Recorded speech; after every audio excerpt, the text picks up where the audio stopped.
అమ్మమ్మ,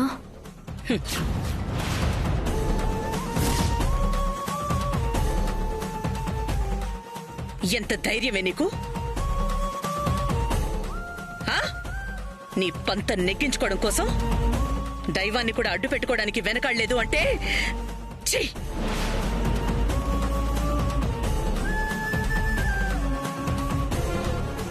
నీలాంటిది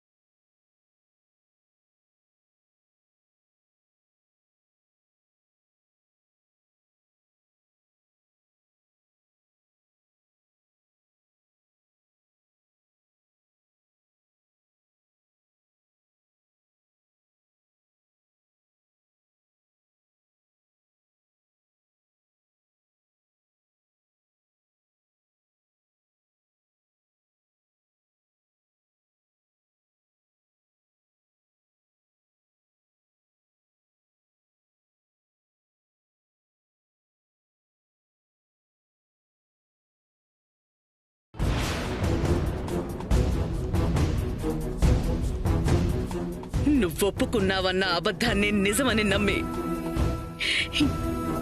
నువ్వెంత దారుణమైన అబద్ధాలాడినా అది నిజమని నమ్ముతున్నాడు. నీ మీద పిచ్చి ప్రేమ పెంచుకున్నాడు వాడు.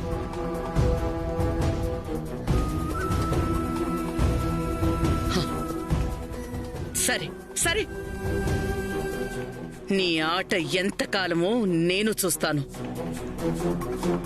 ఈ 11 రోజులే కదా, ఎంతసేపట్లో గడిచిపోతాయి. ఆ తర్వాత ఏం కథలు రాసుకున్నావు? ఏ నాటకం ఆడుతున్నావు తల్లి? ఏ నాటకం ఆడుతున్నావు? అవసరం నాకు. కట్టుకథలతో కాపురంలో చిచ్చు పెట్టుకుంటూ ఇంకా బుకాయిస్తావేంటి?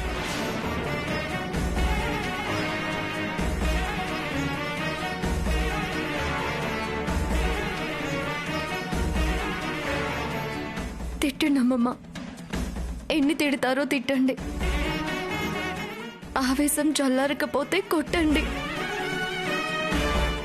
కానీ దయచేసి ఒక్కసారి నేను చెప్పేది వినండి ప్లీజ్ అమ్మమ్మ. నేను కావాలని కైలాష్ గారిని అవమానిస్తున్నాను అని తెలిసినప్పటి నుంచి ఎందుకు ఎందుకు అని నన్ను గుచ్చి అడుగుతున్నారు కదా. దానికి ఒక కారణం ఉంది.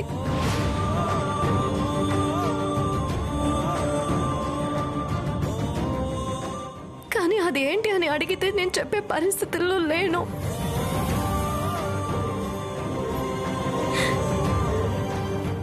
చెప్తే విని తట్టుకునే శక్తి మీకు లేదు.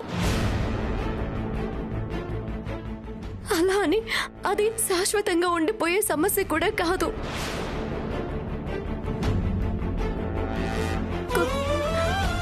కొద్ది రోజుల తర్వాత ఆ సమస్య పూర్తిగా తొలగిపోతుంది. నువ్వు చెప్పే దాంట్లో ఏమైనా అర్థం ఉందా?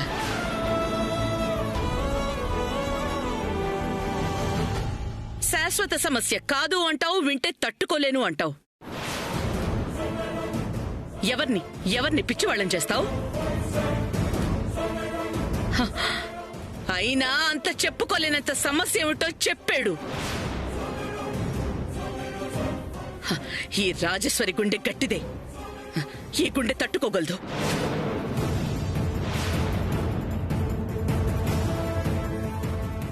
చెప్పలేను, దయచేసి అర్థం చేసుకోండి.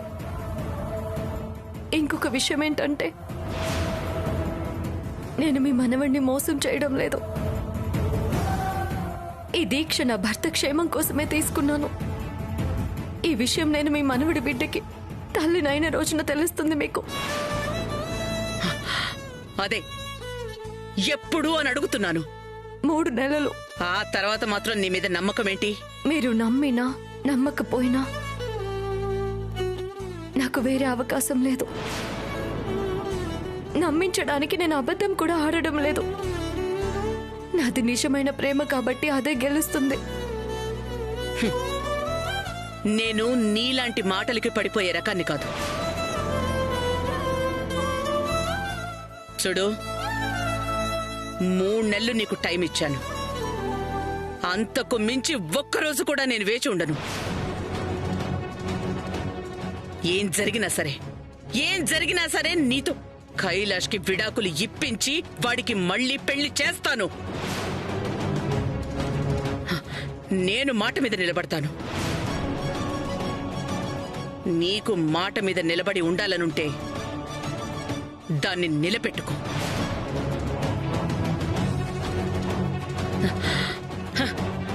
అంతవరకు మాత్రం నేను ఊరికే ఉండను.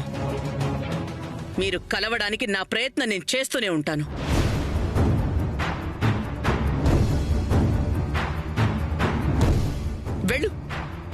వెళ్ళి నీ దీక్ష చెయ్యి. నేను దీన్ని దీక్షగానే చేస్తాను. వెళ్ళు.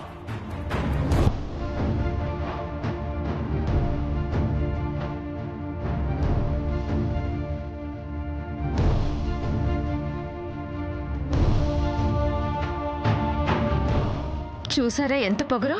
దీక్ష లేదు, పాడు లేదు, అంత మోసం. అబద్ధంతో ఎన్నాలని కైలాష్ బాబు కోఆపరేట్ చేస్తారు చెప్పండి? నిజమే. ఆ అబద్ధం ఆట కట్టిద్దాం. రేపటి నుంచి మీరిద్దరూ కూడా పసుపు బట్టలతో దీక్ష చేయండి రాధికతో పాటు. ఉపవాసాలు కూడా ఉండండి. ఏం జరుగుతుందో ఎప్పటికప్పుడు నాకు చెప్పండి. లేదంటే మీ ఇద్దరితో నిరాహార దీక్ష చేయిస్తాను. ఛీ, సందు దొరికితే చాలు చాడీలు చెప్పడానికి సిద్ధంగా ఉంటారు. అనుభవించండి.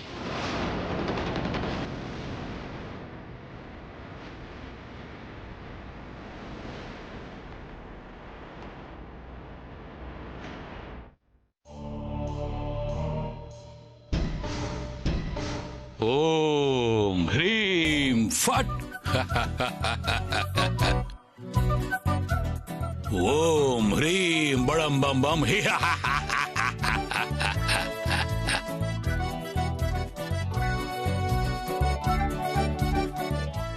కాపాళి.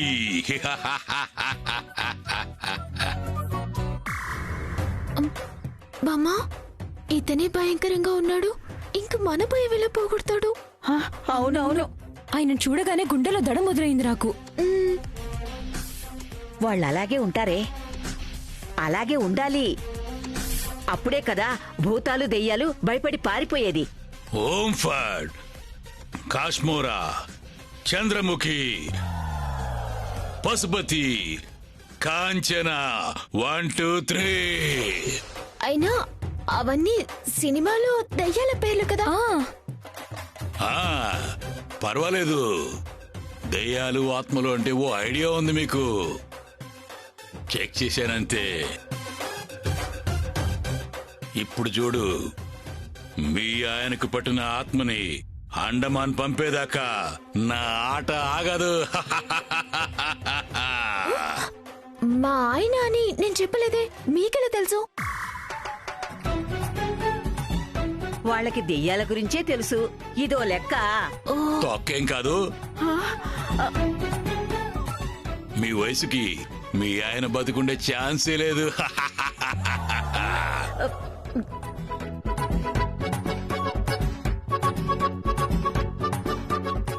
ఈవిడ మొహంలో రకరకాల ఎక్స్ప్రెషన్స్ ఉన్నాయి కదా.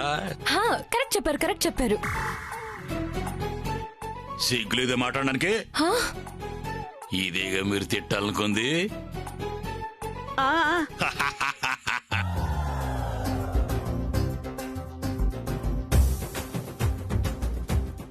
ఇదిగో, ఈవిడ కళ్ళల్లో మాత్రమే నా భర్త క్షేమంగా ఉండాలనే ఫీల్ కనిపిస్తుంది. నువ్వు కళ్ళ డాక్టర్వా, క్షుద్ర మాంత్రికుడివా? కాపాళి. ముందు పట్టిన దెయ్యం గురించి చూడు, మా గురించి కాదు. గురు, కళ్ళ డాక్టర్ అని భలే కనిపెట్టేసింది. ఆన్లైన్ లో బిజినెస్ పెరిగేసరికి మనం ఆఫ్లైన్ అయిపోయి ఇలాంటి పనులు చేస్తున్నామని పాపం తెలీదు వాళ్ళకి. సాహసం చేయరా డింబక, వాస్తవాలకు మాత్రం ఎడక. కాపాడిక నువ్వే కాపాడిక ఆవాహయామి ఆవాహయామి.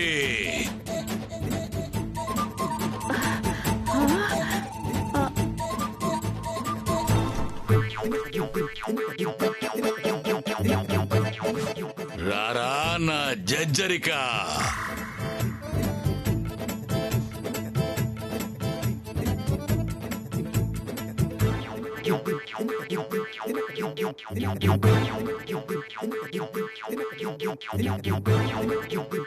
ఆవాహయామి జజ్జరిక. చూసారా ఆత్మ ఆన్లైన్ లొకేషన్ పట్టుకుని ఆటోమేటిక్ గా ఎలా వచ్చేస్తుందో. ఆవాహయామి.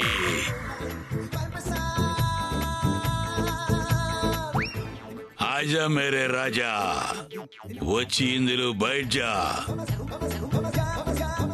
నీ దెయ్యాన్ని చేస్తా బ్యాండ్ బాజా. ఆవాహయామి ఆవాహయామి. ఓం ఫట్. ముగ్గు భలే ఉంది.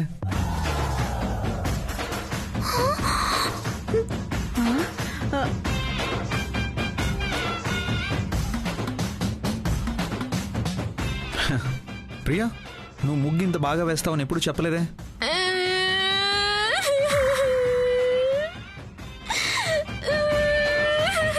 ఎందుకు ఏడుస్తున్నావు? నేను నిన్నేం అనలేదే. ఆవాహయామి. రేయ్, ఈ బుడబుక్కలను చూసి భయపడుతున్నావా ఏంటి? ఆవాహయామి. వెళ్ళరా బయటికి. నీకే చెప్తున్నాను, బూచోడ్లాగా మీసాలు గడ్డలు పెంచుకుని వచ్చేవంటి. వెళ్ళి బయటికి. కాపాలి. నిన్ను చూసి వీళ్ళందరూ భయపడుతున్నారా? మీరు కాముకి పిశాచి గురించి విన్నారా? ఆ విన్నాను. దానికి ఎప్పుడు అదే పిచ్చంట కదా. అవునవును, అది మీకెలా తెలుసు? నా చిన్నప్పుడు ఎప్పుడో విన్నానులేండి. అది కాముకి భూతం కాదు, మరి కామెడీ భూతం. అంటే బాబు, వాళ్ళకి చాలా భయం వేస్తుంది. కానీ నాకు మాత్రం నువ్వు కామెడీ పీస్లా కనబడుతున్నావు. చూసారుగా, నన్ను చూసి భయపడాల్సిన ఆత్మ కామెడీ చేస్తుంది. చూసాం. ఇప్పుడు ఏం చేయాలి? కామెడీ భూతం కదా, మనం కూడా కామెడీగానే డీల్ చేయాలి. మరి ఇప్పుడు ఎలా? ఎలా అంటే ఆయనకేం తెలుసు? ఆయనకే తెలియదు కదా. కాపాలి. కామెడీ చేశాను గురువా.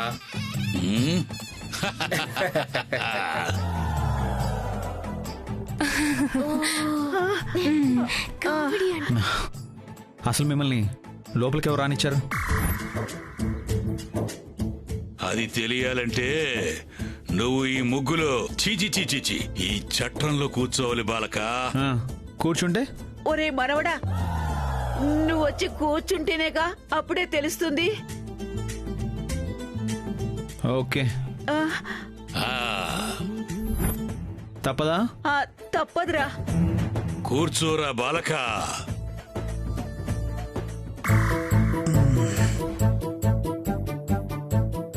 ఇప్పుడు చెప్పు, ఎవరు నువ్వు? నా ఇంటికొచ్చి నన్నే ఎవరని అడుగుతున్నావా?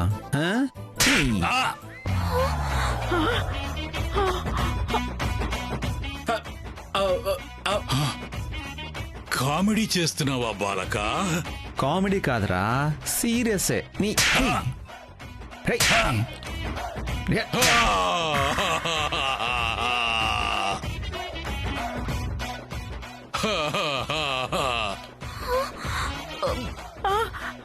మ్యాటర్కి వచ్చారా? నీకు దెయ్యం పట్టిందని వీళ్ళు చెప్తా వచ్చాను బాలక.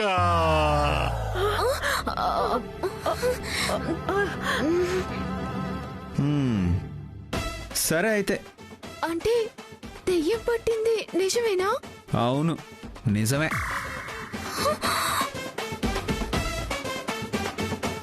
ఇప్పుడు దెయ్యాలను ఎలా పోగొడతారు?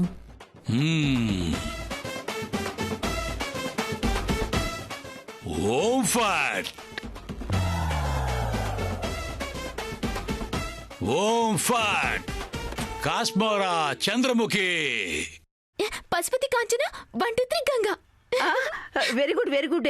నువ్వు బాగా ఫాలో అయ్యావు. నువ్వు హాని నోరు తెరుస్తావు, ఆహా. నేను నీ నాలుక మీద ఇదిగో ఈ ఇనప ముక్కతో కాలుస్తా. అప్పుడు నువ్వు అని అరుస్తావు.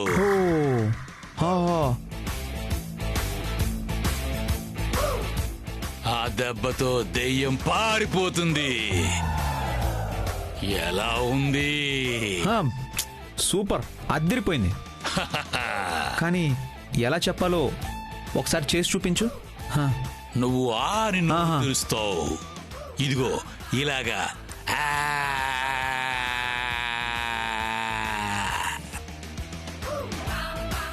నాలుగు మీదే ఇలా వాత పెడతావు.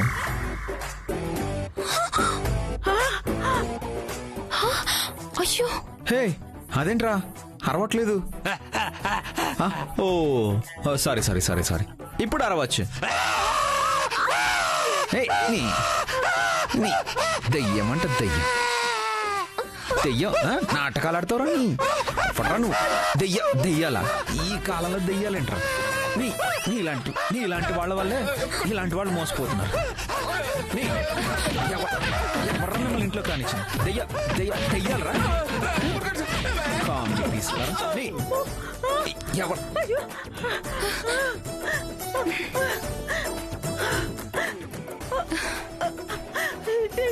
హే, అసలు నిజంగా మీకు బుద్ధి ఉందా? ఏంటి పిచ్చి పనులు? దీన్ని తిడతావేంట్రా? నువ్వే కదా గాల్లో మాట్లాడుకుంటూ ఇలా ఇలా చేస్తుంటే మేము గాలి సోకిందేమోనని భయపడ్డాము. పైగా నీ చెప్పులతో మిరపకాయలు నిమ్మకాయలు దిష్టి తీసి పడేసినవన్నీ తొక్కుకుంటూ ఇంటికి తీసుకొచ్చావు. ఉంటే నాకు గాలి సోకినట? అసలు మిమ్మల్ని కాదు, ఈ మాలో కానీ. ప్రియా ఆగు. ఒరే బామా, అసలు నిన్ను తిట్టాలి. నేను ఇలా కాదు, నీ సంగతి నిన్నేం చేయాలంటే నేను చెప్తా. నీ సంగతి ఇలా కాదు, నేను చెప్తా నీ సంగతి. వాత పెట్టాలి నీకు.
తాళి మీదే కాదు, ఆ తాళి బంధం మీద ఉండాల్సిన మమకారం, ప్రేమ అన్ని విధాలా ఉండాలని నీ భక్తురాలికి చెప్పు తల్లి. ఆ తాళి క్షేమం కోసమే ఇలాంటి వ్రతం చేస్తున్నాను అని చెప్పు తల్లి అమ్మమ్మ గారికి. ఏంటన్నమ్మా, అమ్మమ్మ మనవరాలు ఉదయాన్నే ఏదో గొడవ పడుతున్నట్టున్నారు? గొడవ ఏం లేదండి, వ్రతంలో ఏ అడ్డు రాకుండా చూసుకో అని అమ్మమ్మ గారు సూచనలు సలహాలు ఇస్తున్నారు. నేనవి వింటున్నాను. వినడంతో సరిపోదు, పాటించాలి. అప్పుడే ఫలితం దక్కుతుంది.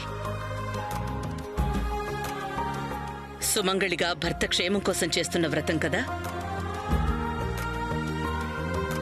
క్షేమంతో పాటు ఆ భర్త మీద అభిమానం, ప్రేమ కూడా ఉండాలి కదా.